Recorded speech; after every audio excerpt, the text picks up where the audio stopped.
What's up, friends? Stevie here with another micro movement mini where we get right into a little circling flow. This one plays with some funky pyramid as well as a little bit of side bending and twisting.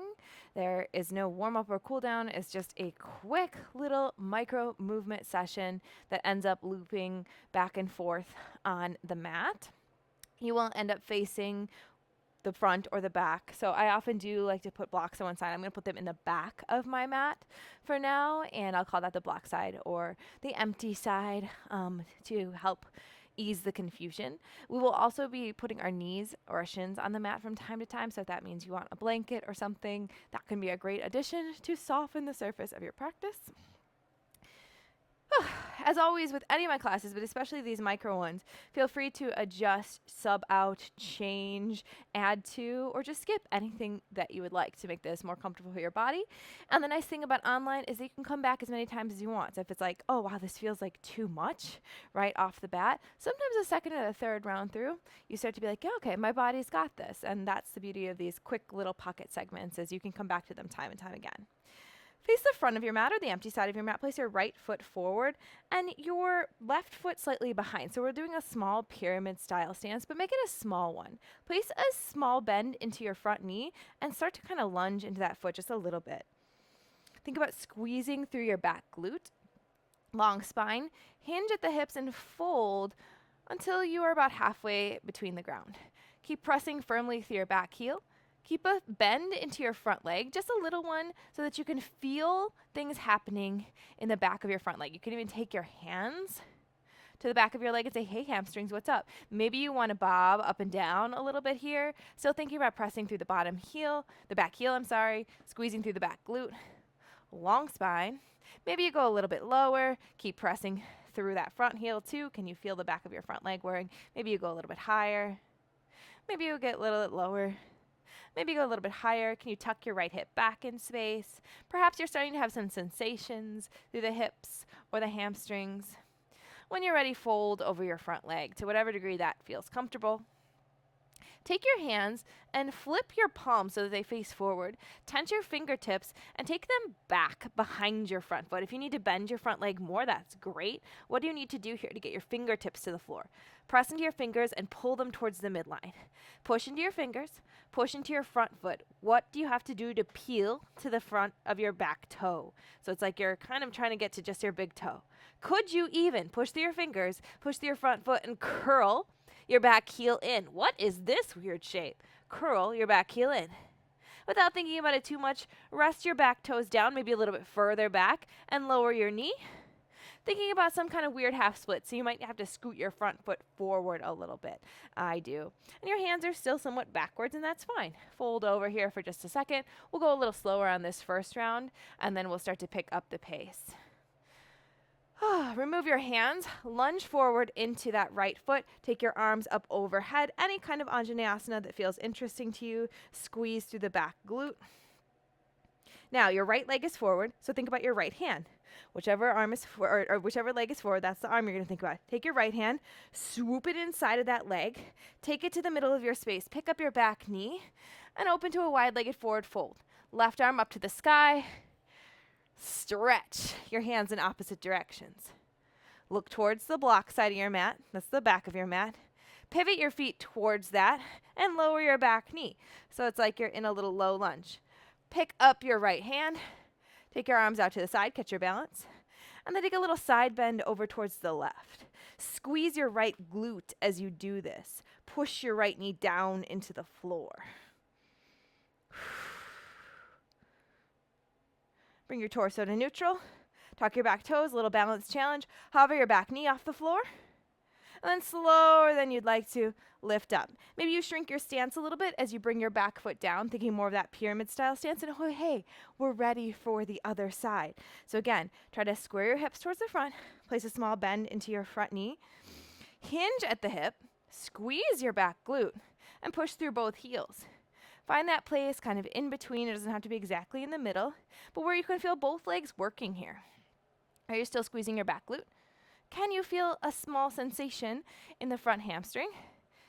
A slight bend in the knee can sometimes help, or pushing through the front heel.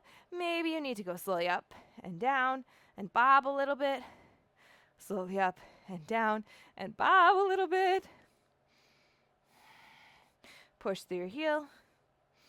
Maybe go a little bit lower. Can you still squeeze? And fold however you'd like over that front leg.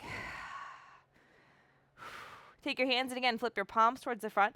Take them back behind your front foot. Squeeze the fingertips towards the midline. Press into your hands and into your front foot. Remember, you can bend it here. Peel up to just the big toe of that back foot. What do you have to do to curl the right heel in towards the sit bone?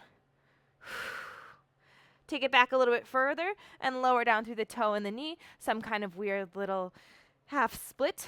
You can move your front foot if that's necessary. Pick up your hands, lunge into that left foot. Arms up overhead, Anjaneyasana, squeeze through your right glute. Now think about it. It's your left leg forward. So where's your left hand? Swoop it in front of your legs. Pivot on your feet. Wide-legged forward fold. Right arm up. Look towards the empty side of the mat again. That's the front of the mat. Pivot your feet and lower down to a low lunge. Pick up your arms and side bend over towards the right. Squeeze through your left glute. Really, really squeeze. Push down through your left knee. Bring your torso neutral. Push through your front foot and your back toe and hover your back knee. Slower than you'd like to. Lift up. All right, let's do it again. Reset your pyramid stance flat on the back leg. Small bend into that front knee. Lower halfway. Hold. Lower all the way. Take your hands and flip them so that the palms face forward. Tented fingertips press into the front foot and the fingers. Curl the back heel towards the sit bone. Step it a little bit further back. Half split. Lunge forward, Anjaneyasana. Squeeze through the back booty. Right leg's forward. Think about your right hand. Swoop it inside. Wide-legged forward fold. Left arm up. Adjust your feet as needed. Look towards the black side of the mat. Pivot to a low lunge. Pick up your arms. Side bend over towards the left. Squeeze your right glute. Bring the torso upright. Hover the back knee. Slowly lift up to a stand. Adjust to that small pyramid. Small bend in the front leg. Facing the black side of the mat. Hinge halfway. Search for sensation. Search for work in the back of that front leg. Fold all the way. Tent your fingertips. Prepare. Curl the back heel in. Step that foot a little further back. Lower down, half split. Lunge forward, Anjaneyasana. Squeeze through the right glute. Left leg's forward, so left hand. Swoop it inside. Wide-legged forward fold. Right arm up. Pivot towards the empty side of the mat. Low lunge. Pick up the arms. Side bend over towards the right. Squeeze that left glute. Bring your torso upright. Hover your back knee. Oof. Slowly lift up. Adjust. One more time through. Small pyramid. Small bend in the front leg. Hinge at the hips. Hold. You can take your arms forward if you want a little bit more. Fold all the way. Find your fingertip stance. Take them back further. Curl that back heel in. Lower it. Half splits. Lunge forward. Anjaneyasana. Squeeze through the back booty. Right arm. Swoop it into the middle. Wide-legged forward fold. Left arm up. Look to the black side of the mat. Pivot to low lunge. Come up. Side bend. Side bending to the left. Squeeze your booty. Bring the torso upright. Hover the back knee. Bring it all the way up. Last time, last side. Adjust. Small pyramid. Small bend in the front leg. Hinge. Maybe you take both arms forward. Little extra load. Longer load lever. Fold. Take your hands further back. Tent the fingertips. Curl the back heel in. Lower down, half split. Anjaneyasana. Squeeze the back booty. Left arm. Swoop it inside. Wide-legged forward fold. Look towards the empty side of the mat. Pivot to low lunge. Pick up the torso and side bend over towards the right. Torso upright. Hover the back knee. Slower than you'd like to. Lift it up and release. Okay, so of course, We just did that a couple times through. You can do it as many times as you would like. If that's just a little warm up for you and you want to go do something else, great. If you're like, nope, I just needed a little bit of movement, then awesome. Remember, these work really well when you come back to them, or even you start to memorize and personalize them and just sprinkle them into your own movement practice. But that's just a little pocket of fun for y'all. If there's anything specific you'd like to see, please let me know. I've had a lot of requests for these shorter style classes, so let me know what else you'd like to see, but I also love doing longer ones. Thanks for listening.